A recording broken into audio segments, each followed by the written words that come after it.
Oke. Nah, Assalamualaikum warahmatullahi wabarakatuh. Perkenalkan nama aku Kak Alfian Fahri. Di sini aku akan membahas TO yang ke-9 yaitu mata pelajaran sejarah. Ya, untuk kalian-kalian yang sebelumnya sudah melihat video pembahasannya, semoga nggak bosen ya ketemu sama aku karena di sini kita sama-sama belajar begitu mengenai materi UTBK nih, khususnya mata pelajaran sejarah. Nah, pada TO yang ke-9 ini, apakah kalian kemarin masih ingat begitu? Jawabannya apa? Apakah ada ya apa ya? Apakah kesusahan atau gampang semua, Kak? Begitu. Wah, kalau gampang semua keren banget nih pokoknya. Nah, daripada lama-lama, oh iya sebelum itu aku mau ngingetin juga nih masalah teknis UTBK nih. Nanti pada saat bulan Maret itu sudah dimulai ya pendaftarannya. Jangan sampai tidak daftar. Kalian harus daftar dan nanti akan ada pencetakan kartu peserta begitu, nanti mengenai mekanisme dan teknisnya pasti disampaikan deh oleh LTMPT begitu. Nanti juga kalian akan memilih lokasi pelaksanaan UTBK mau di universitas mana begitu. Tapi disarankan di universitas yang berada di lokasi yang tidak jauh dari kediaman kalian begitu. Karena untuk mengurangi pergerakan dan juga penyebaran virus ya, seperti itu. Nah, oke, yuk daripada lama-lama langsung aja kita masuk ke pembahasan soal sejarah TO yang ke-9 nomor pertama. Nah, nomor 81 soalnya adalah peninggalan sejarah, peninggalan jejak sejarah masuk ke Islam di Indonesia sangat beragam dan tersebar di berbagai daerah di Nusantara. Salah satunya adalah budaya Tabut di Bengkulu dan Tabuik di Sumatera Barat. Keduanya merupakan salah satu bukti dari masuk ke Islam di Indonesia. Coba jelaskan mengapa budaya Tabut dan Tabuik masuk ke dalam jejak sejarah masuk ke Islam di Indonesia. A. Karena berkaitan dengan perdagangan rempah-rempah di Selat Malaka. B. Berkaitan dengan teori Persia. C. Karena ada kerjasama dua kerajaan Islam di daerah tersebut. C. Karena ada kerjasama itu udah. Yang D. Merupakan wujud bukti peninggalan perang Sultan Malik As-Saleh. Yang E. Merupakan prasasti perdamaian antara kerajaan Bengkulu dan kerajaan Sumatera Barat. Nah, apakah A, B, C, D, atau E? Menurut kalian yang mana nih? Nah, yang kemarin ingat nggak nih? Jawabannya apa nih kemarin waktu ngerjain soal TO-nya? Nah, yuk langsung kita bahas. Nah, jadi jawabannya adalah yang B, yaitu karena berkaitan dengan teori Persia. Jadi teori ini berisi bahwa ajaran Islam masuk ke Nusantara dari bangsa Persia atau yang sekarang dikenal sebagai negara Iran begitu pada abad ke-13 didukung oleh Umar Amir Hussein dan Hussein Jadidiningrat. Nah, salah satu contohnya adalah seni kaligrafi yang terpahat pada batu nisan yang bercorak Islam di Nusantara itu seperti di Tabut di Bengkulu dan Tabuik di Sumatera Barat yang serupa dengan ritual di Persia setiap tanggal 10 Muharram. Jadi ada kemiripan antara bukti kaligrafi yang ada di Bengkulu dan Sumatera Barat dengan yang digunakan di Persia begitu. Jadi ada kemiripan. Nah, selain itu selain teori Persia ada juga ya teori-teori lain masuk ke Islam ke Indonesia. Nah, kita lanjut ke nomor 82. Berbagai perdebatan mengenai kepastian kapan dan bagaimana proses masuk ke Islam di Indonesia masih belum ada yang bisa menetapkan begitu secara pasti. Karena berbagai pendapat memiliki bukti dan fakta masing-masing. Salah satunya adalah bukti yang diajukan oleh Hamka adalah naskah kuno dari Cina yang menyebutkan bahwa sekelompok bangsa Arab telah bermukim di kawasan pantai barat Sumatera pada 625 Masehi. Jelaskan berkaitan dengan apa bukti yang diajukan Hamka. Nah, A. Berkaitan dengan kedatangan bangsa Cina berdasarkan teori Cina. B. Berkaitan dengan dinasti Manchu yang menetap dan singgah di Nusantara. C. Berkaitan dengan teori Arab. D. Karena Cina adalah negara yang melakukan perjanjian dagang dengan Indonesia yang pertama pada 650 Masehi.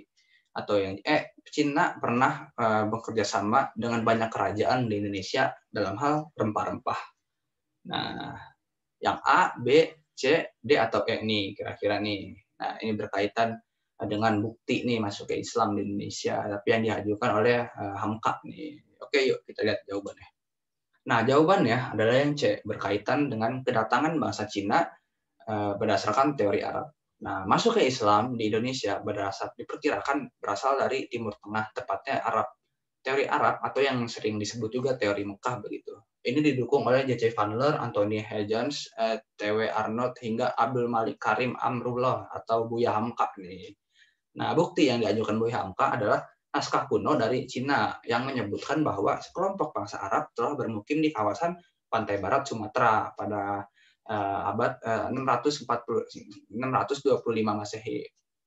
Nah, di kawasan yang pernah dikuasai kerajaan Sriwijaya itu juga ditemukan nisan kuno bertuliskan nama Syekh Rukunuddin yang wafat pada tahun 672 Masehi. Nah, jadi ada temuan yang ditemukan oleh Buya Hamka begitu. Makanya dia mendukung teori masuknya Islam itu berdasarkan teori Arab begitu. Karena ada penemuan dari naskah Cina yang menyebutkan bahwa kelompok bangsa Arab telah masuk nih di kawasan pantai barat Sumatera seperti itu.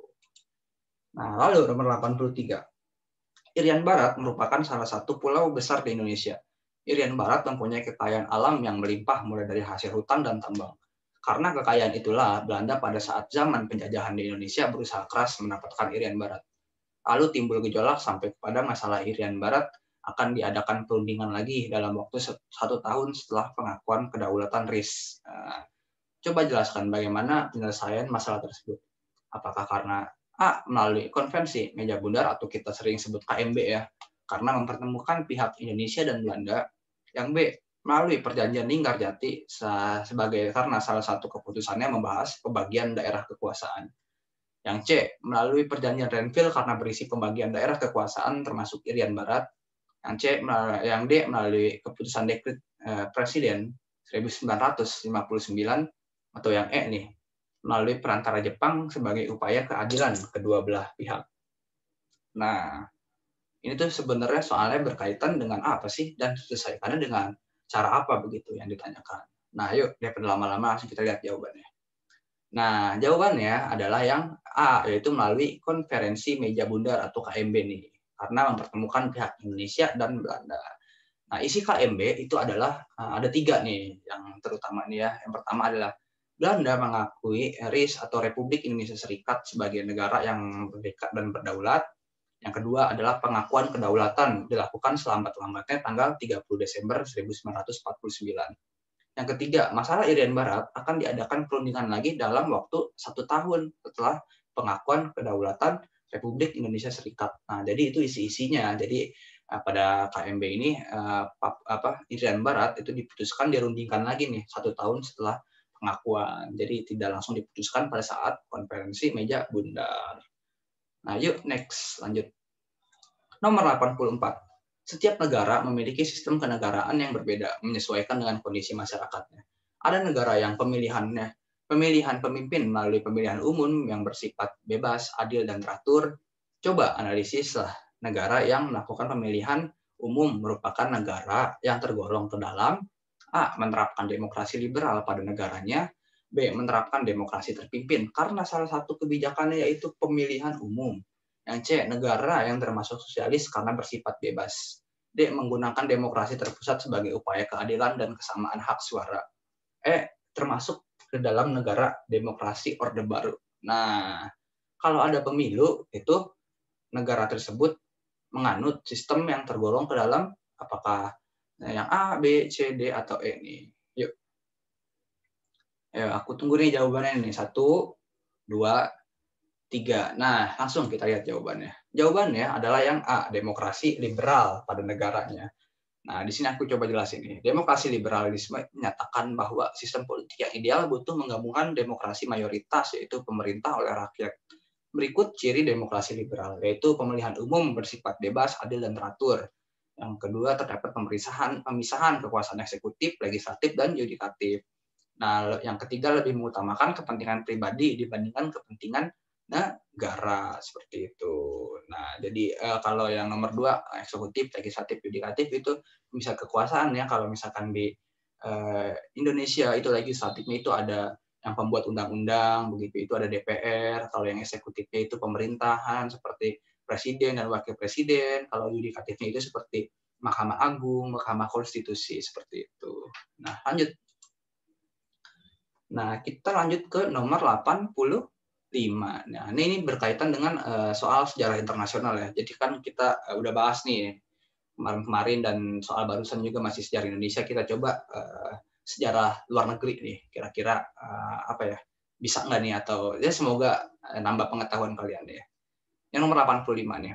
Jerman dan Prancis adalah dua negara besar di Eropa dengan kekuatan yang begitu berpengaruh. Namun pada tahun 1870 terjadi perang antara Jerman dan Prancis.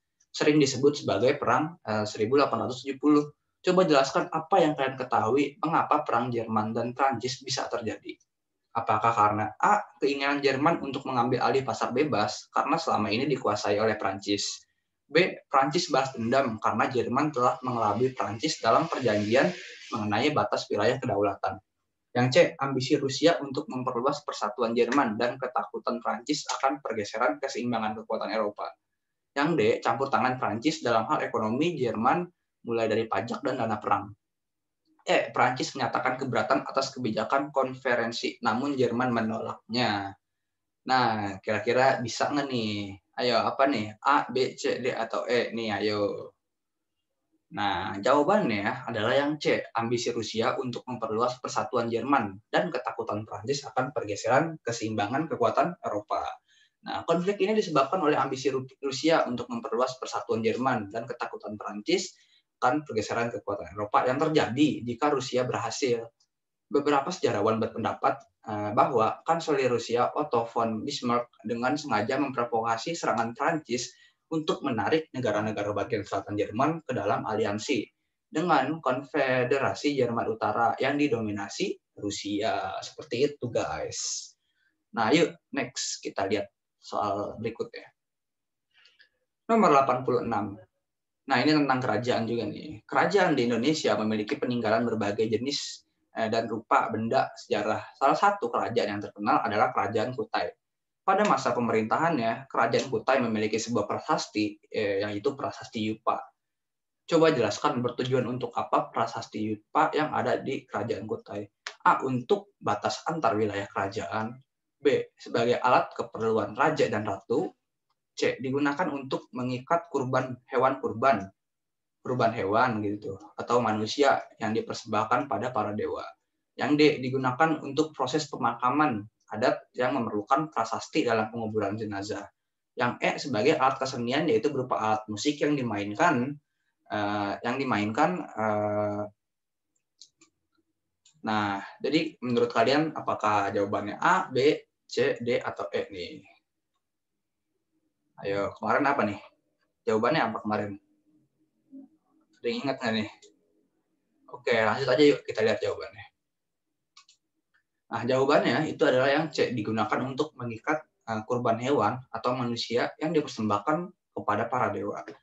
Nah, prasasti Yupa merupakan prasasti pertama yang pernah dibuat oleh Kerajaan Kutai, sekaligus menjadi peninggalan tertua kerajaan Hindu tersebut. Prasasti ini menjadi bukti sejarah terkuat bahwa pernah ada kerajaan Hindu yang terletak di Kalimantan. Prasasti Yupa berbentuk seperti tiang batu yang dipakai untuk mengikat kurban hewan atau manusia yang dipersembahkan kepada para dewa. Jadi seperti itu tujuan adanya prasasti Yupa. Nah, kita lihat ke nomor 87. Prasasti ini sering disebut prasasti pasir Koleangkap. Prasasti ini ditulis dalam bahasa Sanskerta dengan huruf Pallawa. Isi dari prasasti ini adalah tulisan yang memuji pemerintahan pada masa Raja Mulawarman. Berdasarkan deskripsi tersebut, maka prasasti apakah yang dimaksud? Apakah A. Prasasti Kutai, B. Prasasti Ciaruten, B. Prasasti Cangal, D. Prasasti Dinoyo, E. Prasasti Jambu. Nah, ayo. A, B, C, D, atau E. Nah, ayo nih apa nih? Nah, jawabannya adalah yang E, Prasasti Jambu. Nih, coba aku berikut informasi yang aku bisa sampaikan nih tentang Prasasti Jambu.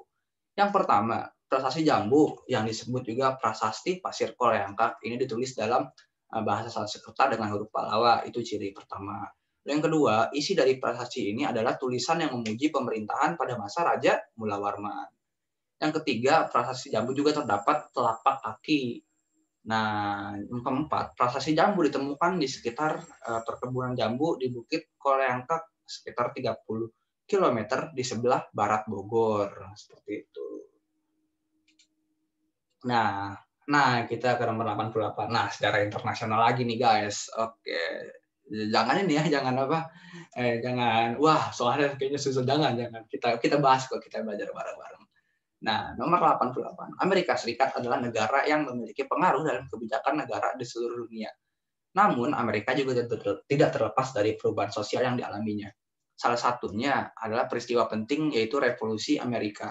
Revolusi Amerika berpengaruh terhadap warga Amerika. Jelaskan mengapa Amerika mengalami peristiwa yang disebut Revolusi Amerika. Nah, apakah karena A, kekecewaan Amerika terhadap Uni Soviet mengenai kebijakan pertanian, perdagangan, dan senjata perang. B, masyarakat ingin mengalami perubahan dalam sektor ekonomi, yaitu berupa penghapusan pajak pada kendaraan.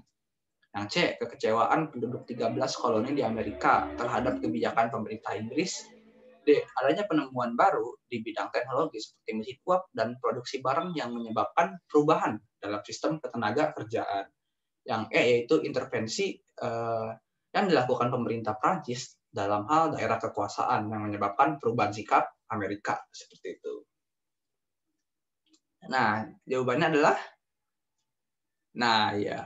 jawabannya adalah yang C, kekecewaan penduduk 13 koloni di Amerika terhadap kebijakan pemerintah Inggris. Nah, coba kita bahas latar belakangnya.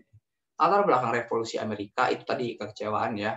Lalu kebijakan pemerintah Inggris juga merugikan penduduk Amerika nih, seperti penarikan pajak tanpa perwakilan di parlemen Inggris. Lalu yang kedua ada undang-undang navigasi yang mewajibkan impor harus dibeli dari Inggris atau dari pedagang Inggris. Yang ketiga, proklamasi Raja Inggris tahun 1763 yang melarang para kolonis menempati wilayah di barat pegunungan Appalachia seperti itu. Nah, jelas ya. Lanjut kita selanjutnya. Nomor 89. Ini tentang DITII nih, pemberontakan nih. Yang ke-89. Pada peristiwa pemberontakan DITII Sulawesi Selatan, tokoh yang terkenal adalah Kahar Muzakar. Peristiwa DITII Sulawesi Selatan terjadi pada 1951 dan sampai 1952. Peristiwa tersebut dipicu oleh kekecewaan terhadap sebuah keputusan pemerintah pusat. Mengapa Kahar Muzakar kecewa terhadap putusan pemerintah pusat? Apakah karena A, karena pemerintah pusat menyetujui pemberian izin eksploitasi hutan Sulawesi Selatan. B, kebijakan pemerintah pusat merugikan hak tanah pertanian masyarakat. Yang C, pemerintah pusat memutuskan menaikkan pajak hasil bumi Sulawesi Selatan. Yang D, pemerintah pusat bersama dengan APRIS mengeluarkan kebijakan dengan memasukkan semua anggota KGSS ke dalam Korps Cadangan Nasional atau CTN. Lalu yang E, yaitu Kahar Muzakar kecewa terhadap perjanjian Renville yang dianggap melecehkan harkat dan martabat para pejuang kemerdekaan.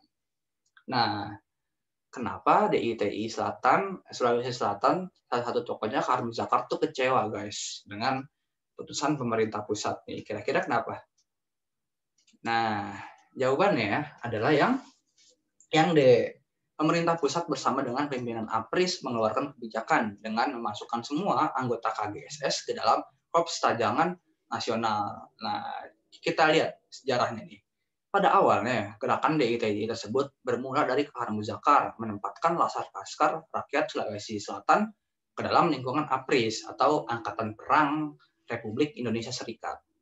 Kahar Muzakar memiliki keinginan untuk menjadi pimpinan APRIS di daerah Sulawesi Selatan. Oleh karena itu, pada tanggal 30 April 1950, Kahar Muzakar mengirim surat kepada pemerintah pusat yang menyatakan agar semua anggota KGGS, Komando Gerilya Sulawesi Selatan, dimasukkan ke dalam APRIS serta mengusulkan pembentukan Brigade Hasanuddin. Namun, permintaan Kahar Muzakar tersebut ditolak nih oleh pemerintah pusat. Pemerintah pusat bersama dengan pimpinan APRIS mengeluarkan kebijakan dengan memasukkan semua anggota KGSS ke dalam Korps Cadangan Nasional, dan Kahar Muzakar diangkat sebagai pimpinannya dengan pangkat letnan kolonel. Kebijakan pemerintah tersebut mengecewakan Kahar Muzakar.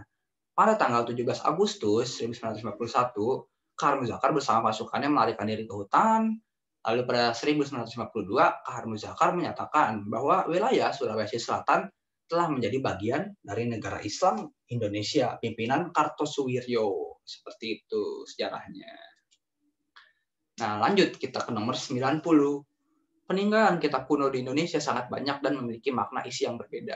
Salah satu kitab berisi asal-muasal dari semboyan Negara Kesatuan Republik Indonesia, yaitu Bhinneka Tunggal Ika Tanhana Dharma Manggarawa. Mangrawa. Nah, yang dimaksud adalah kitab A. Negara Kertagama, B. Sutasoma, C. Arjuna Wiwaha, D. La Galigo, E. Serat Centini. Nah, ini Bhinneka Tunggal Ika itu ada di kitab mana sih sebenarnya nih? Pertanyaannya maksudnya.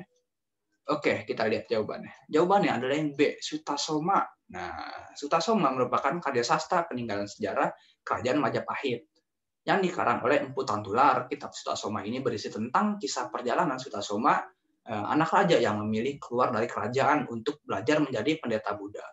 Dalam kitab ini juga asal muasal dari semboyan Negara Kesatuan Republik Indonesia, yaitu Bhinneka Tunggal Ika. Nah, jadi Bhinneka Tunggal Ika itu asal muasalnya dari kitab Sutasoma tuh guys. Nah, ini penting juga nih kalian ya harus tahu nih. Nah, nomor 91 merupakan bentuk pengakuan suatu negara terhadap negara lainnya yang berdasarkan pada kenyataan yang menyatakan bahwa negara tersebut sudah memenuhi syarat-syarat terbentuknya negara, seperti adanya wilayah, adanya rakyat, dan adanya pemerintahan yang berdaulat. Merupakan pemahaman dari A. De facto, karena berisi pengakuan kaidah-kaidah yang diatur dalam hukum internasional. B. De jure, karena pada kenyataan yang menyatakan bahwa negara tersebut sudah memenuhi syarat-syarat terbentuknya negara, seperti adanya wilayah, begitu. Yang C. De facto, karena pada kenyataan menyatakan bahwa negara tersebut sudah memenuhi syarat-syarat terbentuknya negara, seperti adanya wilayah. Yang D. De jure, karena berisi pengakuan kaidah-kaidah yang diatur dalam hukum internasional. Yang E. Kesatuan, karena negara tersebut telah berhasil merdeka secara resmi karena persatuan. Nah, kalau kita lihat nih, dari soal yang A, B, C, D, E, itu kayaknya mengecoh ya. Nah, iya, memang sengaja itu, biar apa ya, biar kalian berpikir kritis begitu. Nah, mirip-mirip ya kan, tapi ada perbedaannya pasti. Nah, jawabannya itu adalah yang C, de facto, karena pada kenyataan yang menyatakan bahwa negara tersebut sudah memenuhi syarat terbentuknya negara, seperti adanya wilayah. Nah, coba kita jelaskan nih. Nah, apa bedanya de facto dan apa bedanya de jure. Nah, kalau de facto itu pengakuan suatu negara terhadap negara lainnya berdasarkan kenyataan yang menyatakan bahwa tersebut sudah memenuhi syarat terbentuknya negara, seperti adanya wilayah, adanya rakyat, adanya yang berdaulat, gitu kan, berarti secara fakta ada begitu wilayahnya, secara fakta ada rakyatnya, dan juga ada pemerintahannya begitu nyata ya kan. Kalau de jure adalah pengakuan yang dilakukan secara resmi oleh negara-negara lain berdasarkan kaidah-kaidah yang diatur dalam hukum internasional terkait keberadaan suatu negara baru agar bisa diterima sebagai anggota bangsa-bangsa di dunia dengan segala hak dan kewajibannya, seperti itu. Nah, nomor 192 ini tentang VOC nih guys. Bacalah penjelasan berikut. Yang pertama, VOC menguasai monopoli perdagangan di Sulawesi Selatan dan Sulawesi Tenggara. Yang kedua, masyarakat Makassar harus melepas seluruh daerah bawahannya seperti Sopeng, Luwu, Wajo, dan Bone. Di atas merupakan isi perjanjian A. Renville, B. Linggarjati, C. Rumroyen, D. Gayanti, atau E. Bongaya. Nah, apa ayo? Nah, jawabannya adalah yang E. Bongaya. Nah, di sini coba kita lihat apa aja sih isi perjanjian Bongaya itu. Isi perjanjian Bongaya itu adalah, pertama, VOC menguasai monopoli perdagangan di Sulawesi Selatan dan Sulawesi Tenggara. Kedua, Makassar harus melepas seluruh daerah bawahannya seperti Sopeng, Luwu, Wagu, dan Bone. Arupalaka dikukuhkan sebagai Raja Bone. Yang keempat, Makassar harus menyerahkan seluruh benteng-bentengnya. Lalu yang kelima, Makassar harus membayar biaya perang dalam bentuk hasil bumi kepada VOC setiap tahun. Seperti itu. Ini lagi kita ke soal sejarah nih internasional. Blok poros dikenal juga sebagai Aksis begitu. Adalah negara-negara yang berperang dalam Dunia Kedua melawan pasukan sekutu. Kekuatan poros sepakat tentang perlawanan mereka terhadap sekutu, tetapi tidak mengkoordinasikan perang mereka. Blok poros tumbuh dari upaya diplomatik antara A. Prancis, Uni Soviet, dan Belgia, B. Jerman, Italia, dan Jepang, C. Jerman, Prancis, dan Jepang, D. Jepang, Belgia, dan Prancis, E. Uni Soviet, Jepang, dan Amerika Serikat. Yang mana nih, ayo? Nah, benar banget. Jawabannya adalah yang B, itu Jerman, Italia, dan Jepang. Nah, apa sih sebenarnya blok poros itu? Nah, coba kita lihat yuk. Blok poros juga dikenal sebagai Aksis adalah negara-negara yang berperang dalam Dunia Kedua melawan pasukan sekutu. Blok poros tumbuh dari upaya diplomatik antara Jerman, Italia, dan Jepang. Langkah pertama adalah perjanjian yang ditandatangani oleh Jerman dan Italia pada tahun 1936. Mussolini menyatakan pada tanggal 1 November bahwa semua negara-negara Eropa lainnya akan mulai berputar pada poros Roma-Berlin sehingga menciptakan Eksis. Gitu. Kita ke nomor 94. Aceh adalah salah satu wilayah yang berada di Pulau Sumatera. Zaman dahulu ada suatu peristiwa yang disebut dengan DITI Aceh. Setiap kejadian pada sosiologi tentu ada sebab pemicunya. Jelaskan mengapa DITI Aceh dapat terjadi. Yang A, Aceh tidak menjadi ibu kota pada saat itu. B, konflik ekonomi yang panjang sehingga menyebabkan ekonomi daerah tidak stabil. Yang C, daerah kekuasaan Aceh yang diambil alih. D, kekecewaan para tokoh pimpinan masyarakat di Aceh atas dileburnya Provinsi Aceh ke dalam Provinsi Sumatera Utara.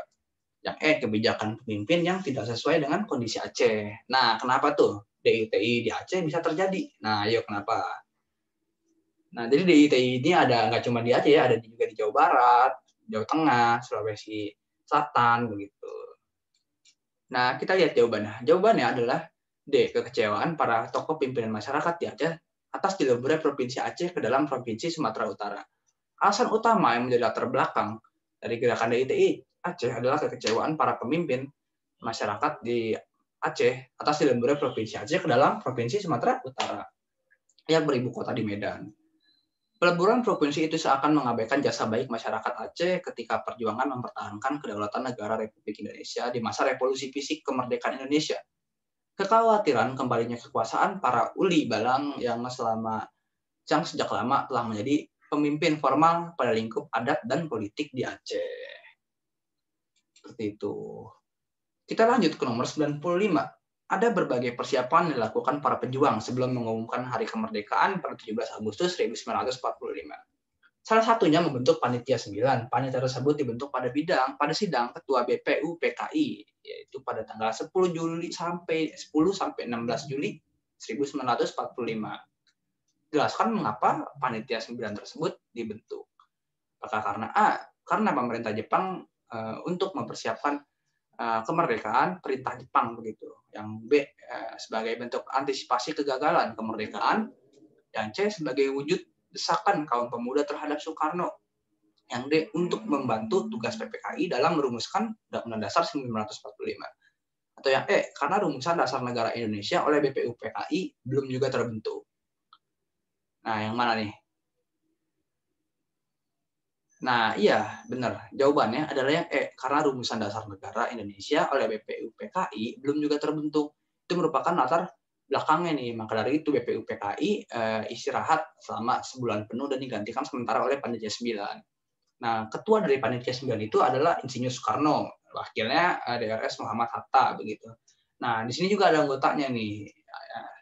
Bisa kita lihat ya itu dari nomor 1 sampai nomor 7 begitu. Nah, nomor 96. Secara umum penyebab kabinet mengalami jatuh pada masa demokrasi liberal adalah akibat kebijakan-kebijakan yang dalam pandangan parlemen tidak menguntungkan Indonesia ataupun dianggap tidak mampu meredam pemberontakan-pemberontakan di daerah. Salah satu kabinet yang jatuh adalah Kabinet Juanda. Jelaskan mengapa Kabinet Juanda jatuh pada pemerintahannya. A. Kegagalan kabinet ini dalam menyelesaikan masalah Irian Barat dan adanya mosi tidak percaya dari PNI. B. Ditandatanganinya persetujuan bantuan ekonomi dan persenjataan dari Amerika Serikat kepada Indonesia. Yang C. Akibat peristiwa Tanjung Morawa. D. Kabinet ini dengan sukarela menyerahkan mandatnya. Yang E. Karena Presiden Soekarno mengeluarkan dekret Presiden 5 Juli 1959. Jawabannya adalah yang mana nih menurut kalian? Nah, jawabannya benar banget. Adalah jawaban yang karena Presiden Soekarno mengeluarkan dekret Presiden 5 Juli 1959. Pada tanggal 30 November 1957 terjadi peristiwa percobaan pembunuhan kepada Presiden Soekarno di depan panggung perguruan Cikini yang dikenal dengan Momen Cikini. Sesudah Momen Cikini tersebut, keadaan negara terus memburuk, banyak daerah-daerah yang menentang kebijakan pemerintah pusat yang lalu berkembang menjadi pemberontakan PRRI semesta. Lalu dikeluarkan dekret Presiden 5 Juli. Kemudian dengan dikeluarkan tersebut, maka Kabinet Juanda selesai tugasnya.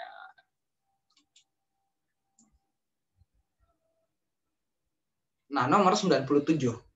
pada masa sebelum kemerdekaan, banyak perdebatan antara golongan muda dan golongan tua. Keinginan golongan muda agar segera memproklamasikan kemerdekaan Indonesia sesegera mungkin setelah Jepang menyerah pada 15 Agustus 1945 kepada sekutu.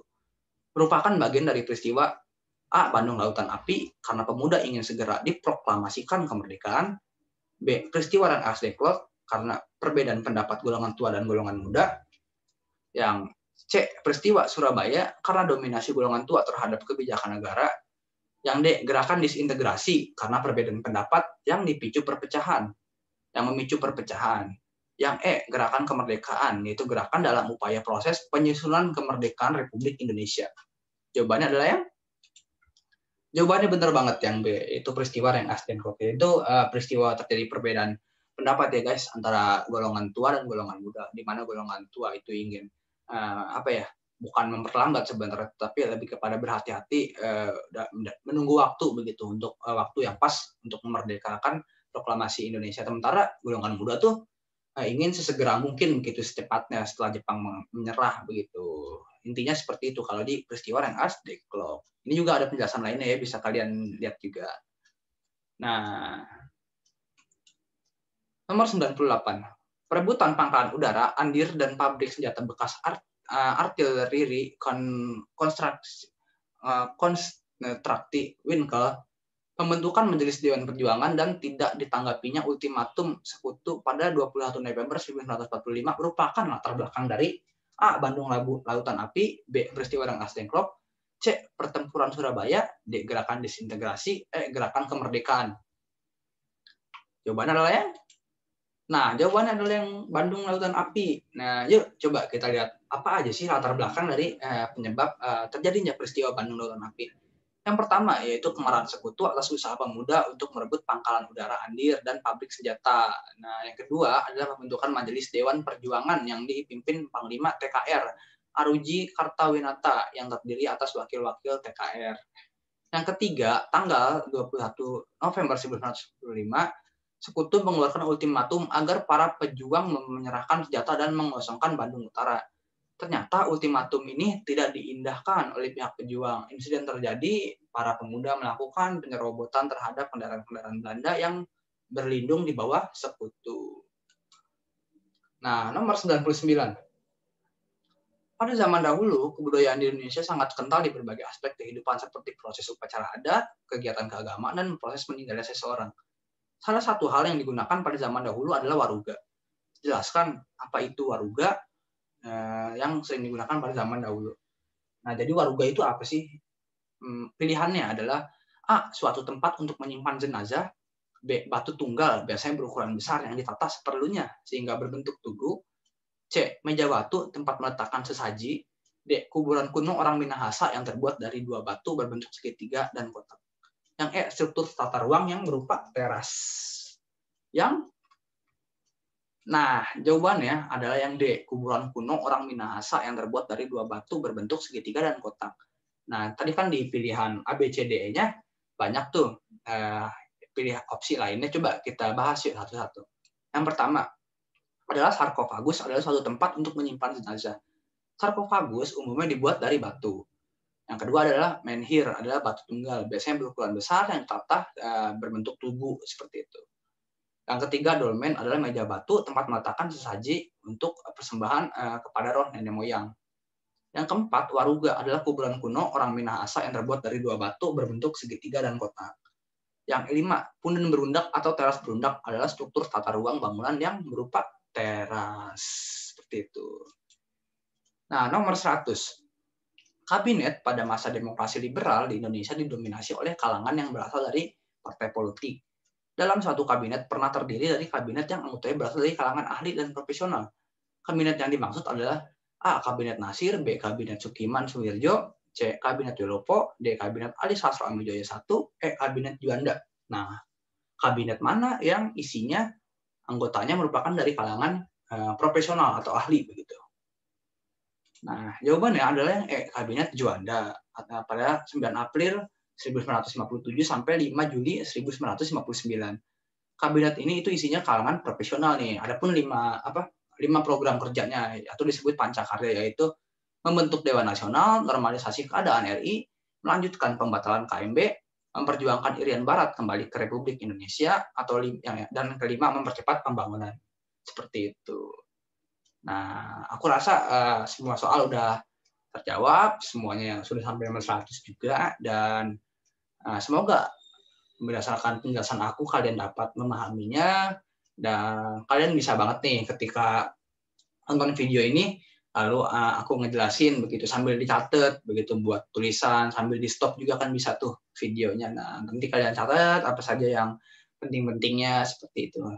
Nah, kurang lebihnya dari aku, mohon maaf apabila ada kesalahan kata dan kesalahan penyampaian, mohon maaf. Wabillahi taufiq wa hidayah. Wassalamualaikum warahmatullahi wabarakatuh. Sampai ketemu di pertemuan selanjutnya. Oke, bye-bye.